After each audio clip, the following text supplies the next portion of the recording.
¿Qué tal, amigos de su informativo Sin Cámara? Aquí estamos en estos segmentos especiales que preparamos para todos ustedes con el propósito de conocer no solamente propuestas, sino personajes, vidas, aquellos que están en dura contienda durante la recta final de lo que serán las elecciones congresionales en Colombia. Hoy tenemos como invitado muy especial al doctor Santiago Barreto, número 25 en el tarjetón por el Partido Conservador. Bienvenido a su informativo Sin Cámara. Javier, muy buenos días, muchas gracias. Un saludo especial para todas las personas que nos ven.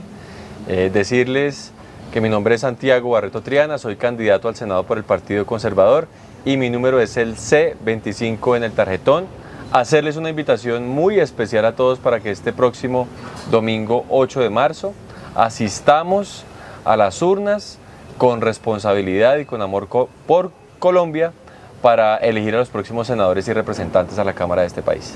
Arranquemos por ahí, por el final, porque tradicionalmente uno ve los resultados, hagámoslo de Congreso, de Senado, y la cantidad de votos perdidos es impresionante. Es una cifra bastante alta, tanto a nivel regional como nacional. ¿Qué hacer para que después de tantas elecciones los ciudadanos realmente aprendan a marcar en el tarjetón? Ese es un debate que me parece muy interesante. Estuve revisando las últimas estadísticas en las elecciones al Senado. Más o menos en Colombia somos 40 millones de colombianos habilitados para votar y en la última elección a Senado y a Cámara, a Senado, votaron 15 millones de colombianos. Quiere decir que 25 millones de colombianos no votan y le delegan la responsabilidad a 15 millones de colombianos de que tomen la decisión sobre quiénes van a ser las personas que nos van a representar en el Congreso. Sin embargo, lo que a mí me preocupa es que eso primero le quita legitimidad a la decisión. Sí, claro. Cuando 25 millones de colombianos no votan y son 15 los que deciden, pues hay una menor legitimidad a la hora de elegir a los representantes. Y lo otro es que cuando las cosas salen mal, no se quejan solamente los 15, nos quejamos los 40 millones de colombianos. Entonces creo que eso es algo que hay que ir modificando en la cultura política de nuestro país, la importancia y la responsabilidad que tenemos todos los colombianos a la hora de ir a votar, de ir a escoger a las personas que nos van a representar y que van a tomar las decisiones que nos afectan a nosotros en nuestro día a día. Yo quisiera abrir un debate a nivel nacional. Sí, sería interesante porque es que no se ha culturizado. La gente cada 4 años a nivel nacional o cada 4 años a nivel regional como que se meten en el cuento, por decirlo de alguna manera, pero realmente no se les educa electoralmente, no sabemos elegir. Y ahora con la coyuntura que hay, que nos encasillaron a los colombianos, unos de derecha, otros de izquierda, y los que no son de derecha ni izquierda, ¿dónde quedan? Ese es otro debate interesante, Javier. O sea, usted ya ha abierto 2 grandes debates. Bueno, pero en el primero, yo creería que el país tiene que dar una discusión si el voto en Colombia debería ser obligatorio o no. No estoy diciendo hoy que sí o que no, pero sí considero que es importante que el país hable sobre ese tema y escuchar los argumentos que están a favor y que están en contra del voto obligatorio para que refresquemos esa discusión y ese debate. Y lo otro, Javier, importante que usted dice, es la división del país entre los de arriba, los de abajo, los de izquierda, los de derecha, los que tienen, los que no tienen. Esa discusión es muy perjudicial para el país, porque en lugar de lograr una unidad nacional, está generando una división nacional. Uno solo. Exactamente. Y lo otro es que dividir al país entre izquierda y derecha no tiene sentido cuando la democracia no es de izquierda ni derecha, la seguridad no es de izquierda ni derecha, la salud no es de izquierda ni derecha, la educación no es de izquierda ni derecha. Esos son derechos fundamentales de todos los colombianos. Entonces, yo creo que no le hace ningún favor al país que los políticos de izquierda y derecha sigan dividiendo al país de esa manera. Tenemos que unirnos, tenemos que buscar la forma de construir un proyecto nacional con unos intereses nacionales claros, y para eso quiero ir al Congreso, para trabajar en soluciones y respuestas a las necesidades de los colombianos. Eso es un punto también importante ya metidos allá en el Congreso, porque ve uno que como que prevalecen mucho más los intereses individuales de XY senador o XY partido o grupo político que los intereses realmente de la nación. ¿Cómo generar esa conciencia de que desde el Congreso hay que trabajar, sí, pero por el país, no por los apetitos individuales que representan poquito frente a la gran necesidad que tiene el común de los colombianos? Para mí la forma de resolver ese problema es haciendo lo que yo he venido haciendo durante mucho tiempo, haciendo presencia en el territorio y escuchando y colocándome en los zapatos de las personas. Por ejemplo, yo he construido 4 proyectos de ley que ya tengo listos, que quiero presentar cuando me posesione como senador.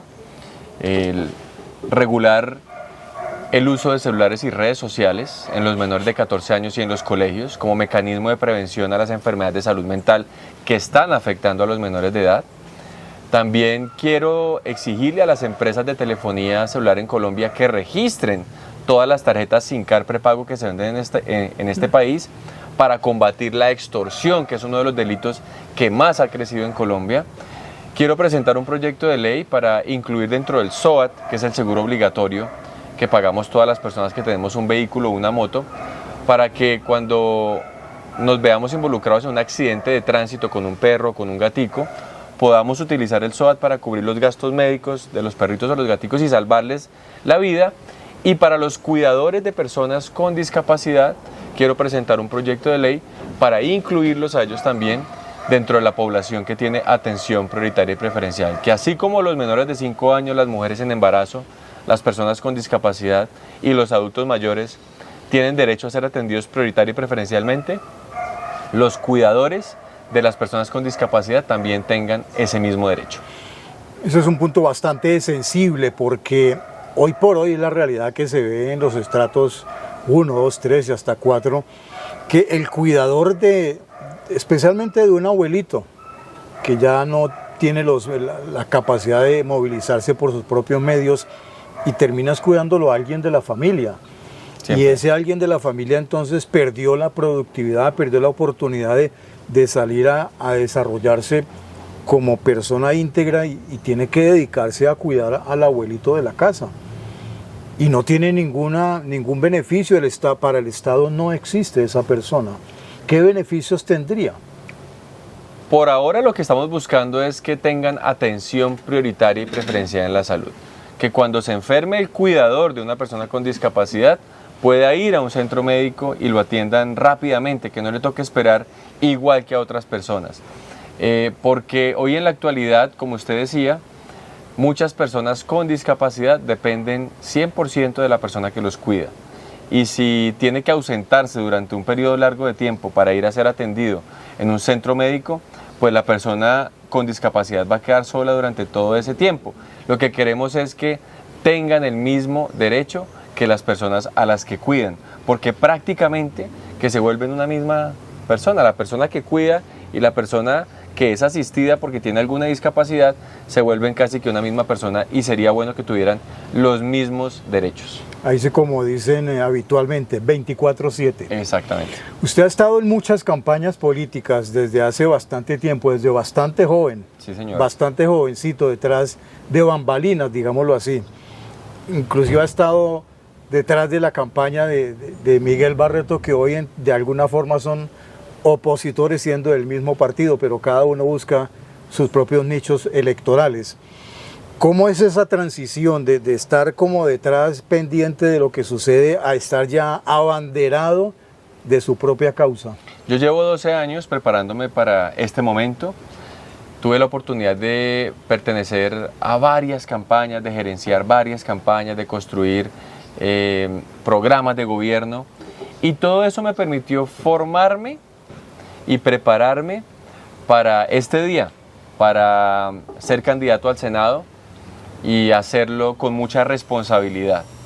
Yo considero que una aspiración a un Senado no puede ser un capricho personal ni individual. Debe ser fruto de una preparación y una formación durante muchos años, y hoy me siento preparado, me siento formado, tengo las ganas, tengo los deseos de ir a servirle a Colombia y a este país. Políticamente, digámoslo, está preparado, pero en formación académica, en esa formación que se requiere para realmente ser una persona representativa del Tolima en el Congreso, ¿hasta dónde ha podido llegar? Yo tengo la oportunidad de conocer el sector privado y productivo y el sector público y la academia. Y usted sabe que ahí se mueve, y fuera de eso también el contacto directo con la comunidad, que es importante en el territorio. Para mí esos son los componentes esenciales para uno poder ser un buen representante de la sociedad. Afortunadamente Dios y mi familia me dio la oportunidad de estudiar. Hoy tengo un pregrado en administración de empresas, tengo una especialización en finanzas, una maestría en negocios, y la última maestría que hice en seguridad y defensa nacionales en la Escuela Superior de Guerra la estudié. La más reciente. Es la más reciente. La estudié porque tengo una gran preocupación por la inseguridad del país. Me preocupa cómo hemos retrocedido tanto en materia de seguridad, porque el gobierno nacional que dirige el presidente Petro ha sido muy deficiente a la hora de defender a los colombianos, defender la libertad, la seguridad, la vida, el patrimonio y la integridad de los colombianos, y ha sido muy permisivo con los delincuentes y criminales de este país. Entonces, no ha sido una prioridad de Estado. Entonces lo que hice fue estudiar para ir al Congreso a debatir con argumentos, porque considero que la única manera de buscar soluciones a los problemas es desde la formación, la preparación y el conocimiento.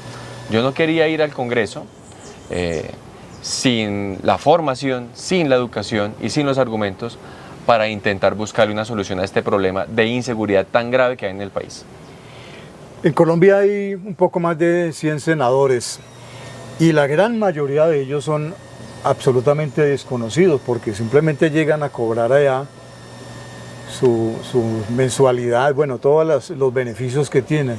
Pero cómo lograr destacarse, cómo lograr abrirse campo, porque no es fácil incursionar allá y codearse de alguna forma con aquellos avesados políticos que ya tienen suficiente cancha, ya saben las marrullas y cómo desenvolverse en los pasillos del Congreso para lograr sacar adelante las iniciativas y para lograr hacerse visible ante la prensa nacional, que así logre proyectarse como usted lo plantea, así digamos de buena manera, pero ¿cómo hacerlo posible? Para sobresalir en el Congreso hay que tener una preparación, unas ganas de trabajar en equipo, porque individualmente no se logra nada. Yo quiero ir al Congreso a plantear varios temas de interés nacional que nos afectan a todos los colombianos. Hay un tema que yo escucho de manera repetida y reiterativa desde hace muchos años en los ciudadanos de a pie, y es que es una queja. Dicen, Santiago, es que la policía coge a los ladrones y al otro día los sueltan. Y ese es un tema que yo escucho reiteradamente y que yo quiero ir a plantearlo en el Congreso. Yo quiero ir a citar al fiscal general de la Nación, a la Corte Suprema de Justicia, al director nacional de policía, al comandante de las fuerzas, y decirles, venga, hay este problema. Increíble que con tantas mentes brillantes que hay en este país no podamos encontrar en dónde está el cuello de botella que no deja avanzar en ese problema que le duele a los ciudadanos. Es que es un dolor a los ciudadanos increíble que a una persona la capturen 10 veces por el mismo delito y siga haciéndolo. Y siga delinquiendo. Yo he asistido a muchos consejos de seguridad, y yo creo que usted también ha tenido la oportunidad a nivel departamental y municipal. Entonces, cuando se aborda ese tema, entonces la policía le echa la culpa a la fiscalía, a los jueces, y los jueces le echan la culpa a la policía. Ese debate yo creo que no es la forma de adelantarlo así. Aquí no se trata de buscar culpables ni de echarnos la culpa, sino de que trabajemos en equipo para que busquemos de qué forma podemos solucionar ese problema que le duele al ciudadano de a pie. Y eso es lo que yo quiero hacer en el Congreso, liderar conversaciones constructivas y propositivas sobre la base de argumentos para buscar soluciones. Eso es fundamental porque el país tiene muchos problemas que no se atienden, no se encuentran las soluciones porque ni siquiera las estamos buscando a quienes les compete. En ese mismo orden de ideas, pues en medio de tantas dificultades, uno de los que más resiente en estos momentos a los colombianos, que más les duele a los colombianos, es el tema de la salud, porque en vez de ir mejorando, en vez de ser más fácil el acceso real a la salud, a la atención prioritaria que se requiere, vamos empeorando. Y entonces, ¿cuál es el camino que debemos seguir?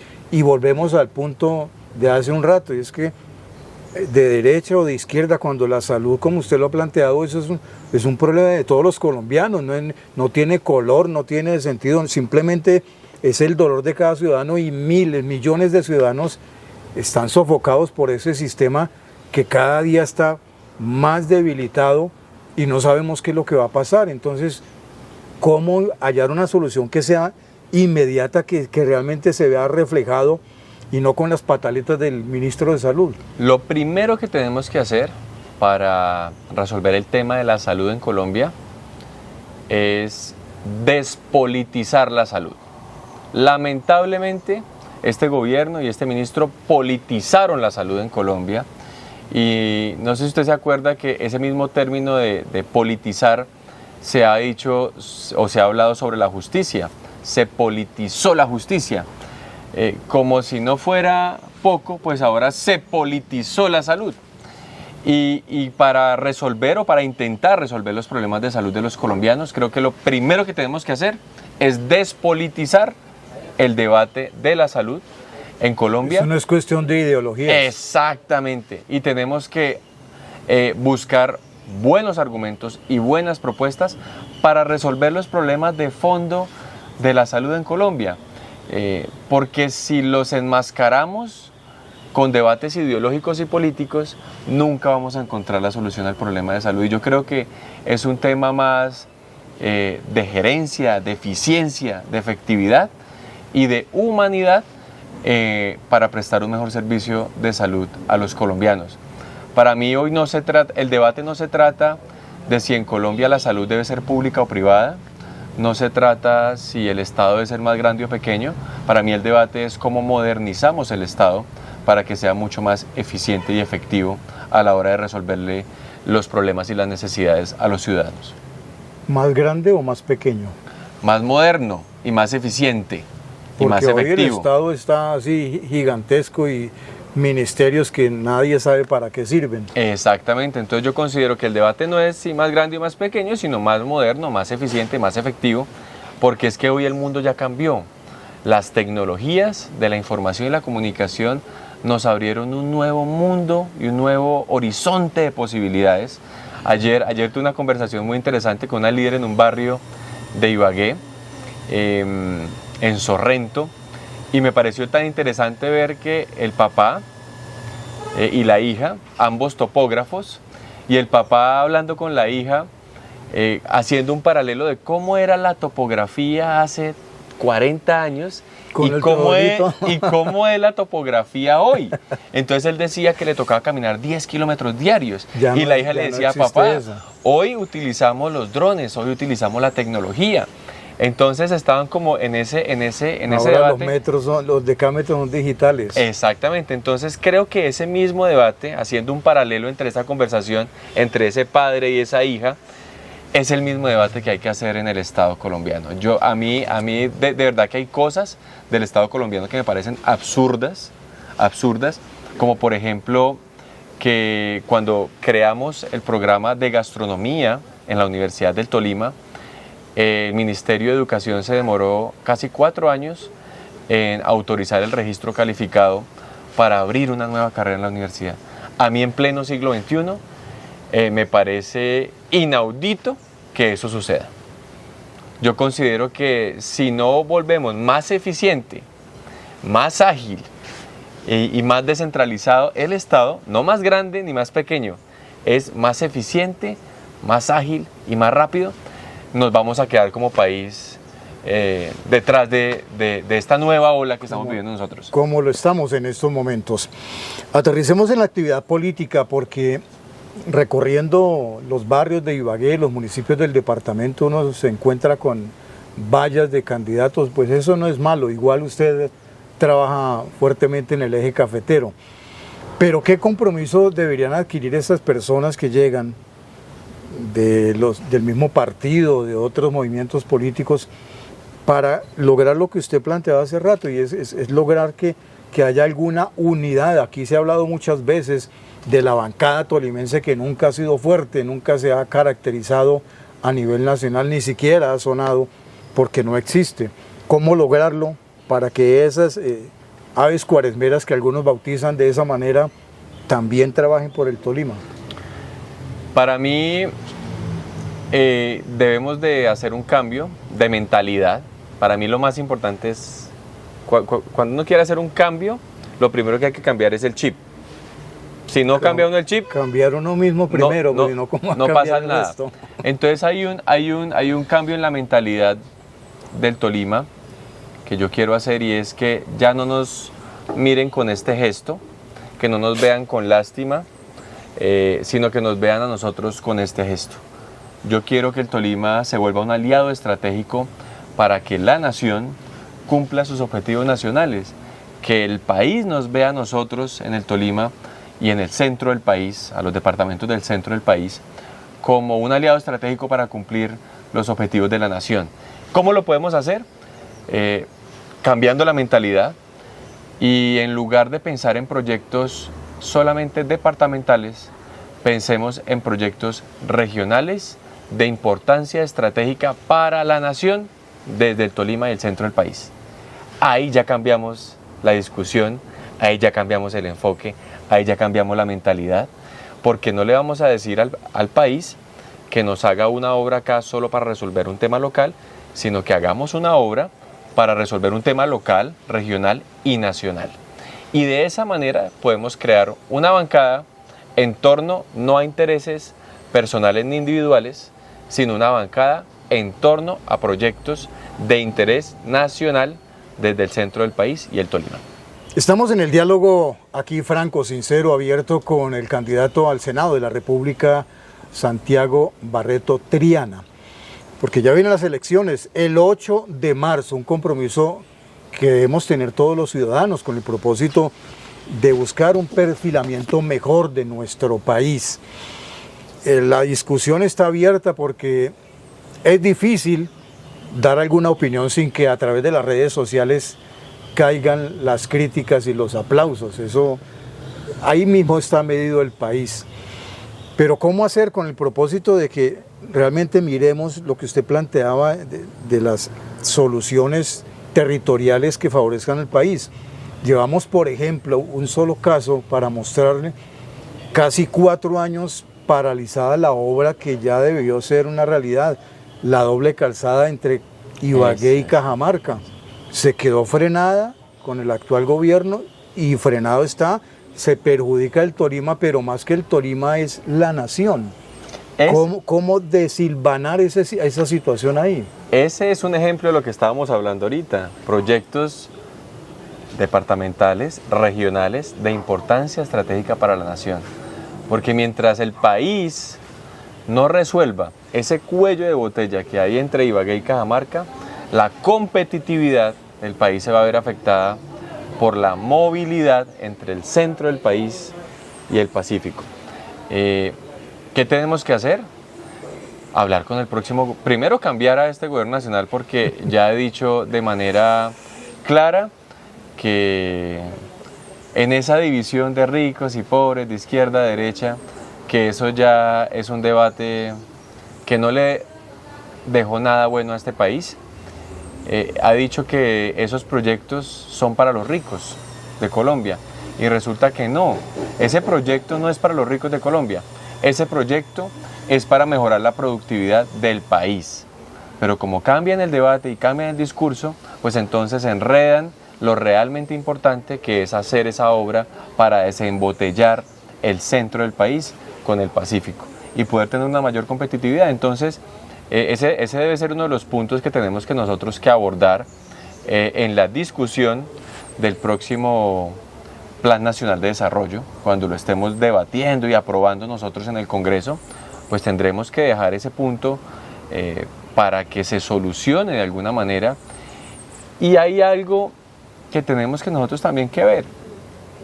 Hay países que no tienen todos los recursos para hacer las grandes inversiones del desarrollo, pero hay alternativas y las alianzas público-privadas, las alianzas público-privadas son una alternativa para hacer esas obras.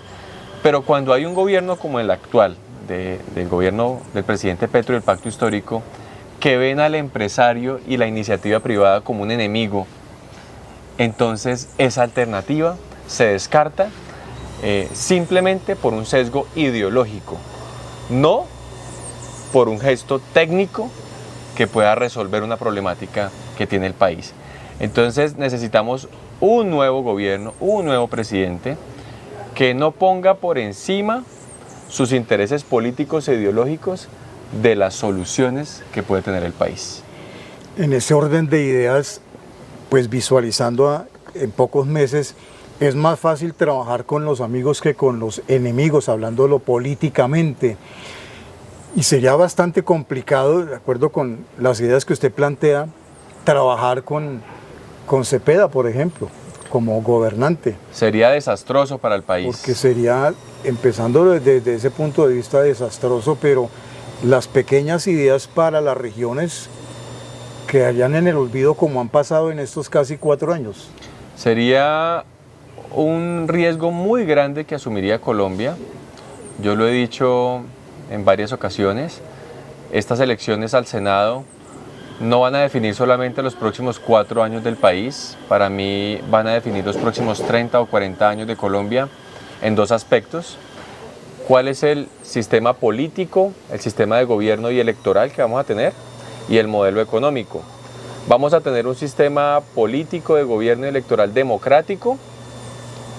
¿O vamos a tener un sistema político de gobierno y electoral dictatorial? ¿Y vamos a tener un modelo económico de economía de libre mercado o vamos a tener un modelo económico de economía de Estado? Y para nadie es un secreto que tanto Gustavo Petro como Cepeda tienen una formación comunista y dentro de su formación pues está una economía de Estado. Entonces eso es lo que vamos a definir. Comunista pero para el pueblo. Eso es lo que vamos a definir nosotros en estas próximas elecciones. Tenemos que unirnos como país para defender la democracia, para defender las libertades, para defender la iniciativa privada, para defender la familia, para recuperar la seguridad, para resolver los problemas no desde el punto de vista ideológico, sino desde el punto de vista técnico y basados en la experiencia y en la evidencia científica, no sobre los sesgos ideológicos. Sí, eso es lo fundamental. Que prevalezca sobre todo para nuestro país la democracia. Sin democracia no hay nada. Los regímenes han acabado con todo y eso es lo que se pretende ahora, por lo menos suena. Ya para el remate, doctor Santiago, ¿cómo convencer a esos ciudadanos que difícilmente, pues hablábamos de izquierda y de derecha, y los que no son ni son los ninis, que ni votan ni participan, ni no les importa lo que pasa en nuestro país, para que, digamos, piensen realmente, reflexionen en que hay que votar, hay que participar y hay que pensar, en el caso suyo, el Partido Conservador y en el número 25? Yo les digo a todas esas personas que nos están viendo y que a veces creen que no participando están contribuyendo a la solución, ningún problema, incluso hasta personal, se resuelve mirando para otro lado. Los problemas se resuelven cuando participamos, aportamos, contribuimos y colaboramos con la solución.